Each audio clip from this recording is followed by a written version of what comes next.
Yeah, overall, a very strong performance from the players. Obviously, to be without one of our best players in Harris and Zunjanine, for guys to step up and put the maximum effort in, it was an important game. You know, obviously, you don't want to fall behind in the first half of the season now, so it was a big swing game in terms of getting that result. Keeping a clean sheet. We talked a lot about knowing that Vancouver is one of the best teams at sitting deep with 10 guys behind the ball and then countering and breaking. They're a very good road team. So I thought we handled the first half extremely well. Maybe played some of our best soccer, made them work. We talked a lot about making them playing quickly from side to side, and eventually some holes and seams would open up. We would find Borek in between the lines.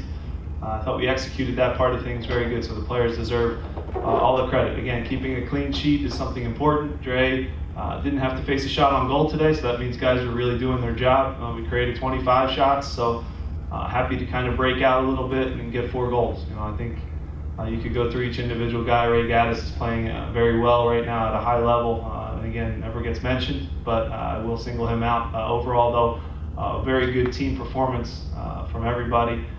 Put a lot into it, and it's an enjoyable one, you know, to walk away with 4 goals. And I thought the crowd was excellent too and cheered us on. You ever seen dominant shots that's one-sided, and also how rewarding is part of that, building up that over 600 complete passes. Yeah. I don't know if we ever have, to be honest. So again, we've improved on the possession side of the ball. I said it to Ernie yesterday after the training session that we're at a stage where I know we're going to play good soccer now. I know that we're going to keep the ball. I know that we're going to attack and create chances. The only question is, how will the group respond to adversity? So if Vancouver did score a goal against the run of play, how strong are we to rebound from that? Fortunately, we didn't get to find out today, which I'm happy with.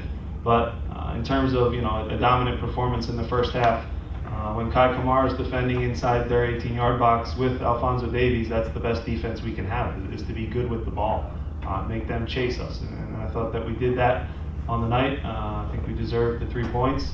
It was probably one of our best performances of the year in terms of, you know, complete shutout, 4 goals, and it being fairly comfortable. Matt, against a good team too, by the way. That's a good team. But the front 4 is a handful. Sorry. How much was the point of emphasis to try and force Fresh Egg and Alphonso Davies into decisions down that attacking right for Lucino and Dutchtown? Look, we're a right-sided dominant team. Ollie's tendency is to drift over there. We've talked about it with you guys a bunch now, and it's a case of if it's not broke, you know, don't try and fix it and overthink things. Does Fafa sometimes get frustrated that we forget about him for minutes at a time? Absolutely, but you can see what impact he has on the game just when we do roll balls into his feet. So I thought Ilsinho in the first half had so much of the ball. He was tired, you know, because Keegan and him were overlapping. Ollie was running through there. We flooded that side with Borek making some deep runs on the right-hand side as well. Tons of crosses there. Didn't get on the end of any of them, but got our goal, which made Vancouver have to open up. Breck has played some at left back and has played a lot as a number 9 this year, so it's not an easy task to switch. And I thought we had a good joy and success on that side. Joe, on the discussion. Jim, we'll went through the discussions between Fafa and Corey on that last penalty. Yeah, I mean, listen, it's the 94th minute. You know, it's a situation where Corey's a striker. He wants to step up. He drew a penalty himself prior, so he wants to step up and take the PK. I overruled that and said that, you know, Fafa for the 94 minutes of sprinting all over the field deserved it in that moment. And I want guys that want to score. So again, I like that Corey took that thing as quick as he could. Fafa threw a little bit of a fit, but he got rewarded in the end. I was worried about the emotions from going from high to low to high and then being calm enough to take a PK there, but at that stage it's 3-0 and just wanted to reward the guy who put the work in the time. Back to John. Jim, happy birthday. Thank you. To deliver, when you talk about your evolution as a coach, for a milestone for you, this kind of game, what does it show about what you've been able to build? Look, it's not about me at all. I I think our players deserve the credit. I think what Ernie's built here is powerful. I think we've put young players on the field and they're stepping up and we're giving them opportunities. Again, there's still some mistakes that are made, but overall, you know, as far as me as a coach, I'm just turned 39, which sounds scary. It's close to 40, but it is, you're learning every game. You learn every training session. I love my group of players. I think that we have a strong locker room, and I'm a relationships coach. So I want to get to know them. I want to talk to them. I want to communicate with them. For example, Borek's having a baby this week, and 2 goals in the baby is a pretty good week. So those little things, I think that the players fight for me, and they play for me because of that. But yeah, it's not about me or any tactical decisions or this or that. It's about a group of guys in a club that's created an environment to try to get results and get wins and try to make young players better every day. Having veterans sprinkled in there that push the young guys in a smart way. And when one guy is injured or out because of suspension, the next guy steps up. So it's a complete team and club performance from top to bottom, and it's been fun to watch it get better and better. And again, we still have a long way to go. Pete. Jim, it seemed like something like the Whitecaps at the end of the game. Yeah. It seemed like a little bit of a altercation on the field. Can you share what that was about? I call those soccer fights. Everyone acts tough on the field when it's easy and everyone's protected. But yeah, they thought that one of their assistants thought that we were rubbing it in at the end of the game. All it really was a lack of communication between Corey, who again is a little naive, having played 20 minutes at that point to step up and take the ball. We just wanted to get the word in, and he took that as us rubbing it in, said some words, talked a lot, no action. So I'm still here. What does it mean to have a performance like this on a night when you honor Sebastian Latou in the Ring of Honor? Yeah, I think there was an energy in the stadium, which is special. Seb is a guy who's meant so much to the club. He's a guy who is a winner. He's a guy who, has embodied the city of Philadelphia. So, a really good job by our front office in honoring him on a special day with the mural, with the signage, about Sebastian. I think they've renamed the stadium from the size of it. But no, Seba deserves it. He's a guy who has meant so much to the club. He's the face of the franchise, and everybody was out and here for his special day. And I think that he deserves it, and it was an honor to coach him. It was an honor to have him in the locker room and share the moments that we shared together. And he's a special player and got a special day today. Jeff. Hey, Joe. Vancouver didn't generate much offense in the first half, but they were only down 1-0. Yeah, it's scary. Were you surprised that Teixeira and Davies were both subbed off at halftime? The message that I gave our guys in the locker room at halftime was this is kind of exactly where they want to be. Within reach still.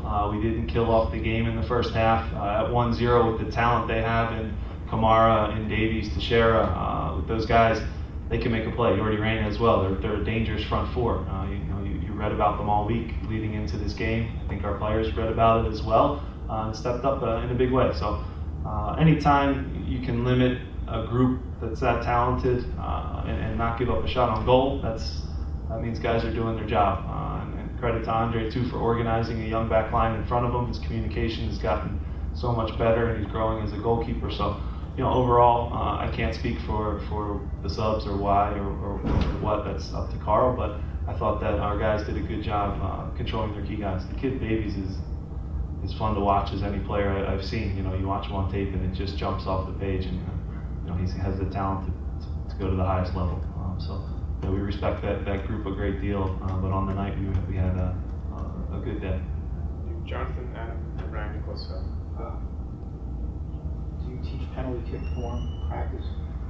Form? What do you mean form? Form. Go out and smash it instead of all the practice stuff. No, I don't teach that. That these guys are paid good money to do what they do, so I don't interfere with penalty kick techniques. I was a center back, so I wanted to shoot dead last. So I'm happy that we connected on them today. And it's good, it's a little thing, but to keep a clean sheet was important today. Goal differential does come into this thing too, so again, to score 4 for our group is good for confidence. And as far as the penalty kicks go, we have a bunch of guys with good technique. I'll let them. I'm not going to teach them anything. I just used to clear balls with my head. Go ahead. Jim, can you talk a little bit about Warren's play today? They had Yeah. nothing up the middle all game, and one of the center backs. How did they handle it? Yeah, so he did a great job of protecting our two 19-year-olds. Again, with that front four and the fluidity that they have, and Reyna kind of running underneath Kamara, I thought Warren did an excellent job. Also did a good job stepping out. It was our best night, if you look from minute 1 to minute 90 in terms of counter pressing. So that's just when we did lose possession, our ability to sprint to win it back was at its highest level that we've had. And Warren is a credit to that. He breaks up so many plays, he wins so many duels, and his feet are in tight spaces. He can get out of a jam and just play a simple ball that lets us breathe a little bit. So really happy with Warren. You talk about professionals, you talk about Warren, you talk about Ray, who have been in or out of the lineup, and they step up and do big things for us. So it shows to the squad depth that we have and the professionalism of those guys that when they're called upon, they can really raise their level. And I'm really happy for the two of them. Last one, Ryan. Jim, Ryan Carroll was here. Yeah. Do you think he could have stepped in? Yeah, Brian probably could. He's always fit. You know, it was good to catch up with him before the game. We had him in the locker room, just reminiscing, talking about the different times and memories that you share. So Brian again is if there's a guy who should be the next one in, it's him, because he embodies this club, he embodies this team, and again is a winner. You know, from his career. Day one in DC all the way through, just a special player. So it's always good to see him, see a familiar face. So yeah, happy to have him around. It was good to catch up, even though he's in Indianapolis now. Man, that's I don't want to say rough, but it's fun. All right, on that note, we're going to open up the locker room for the second line. Thanks.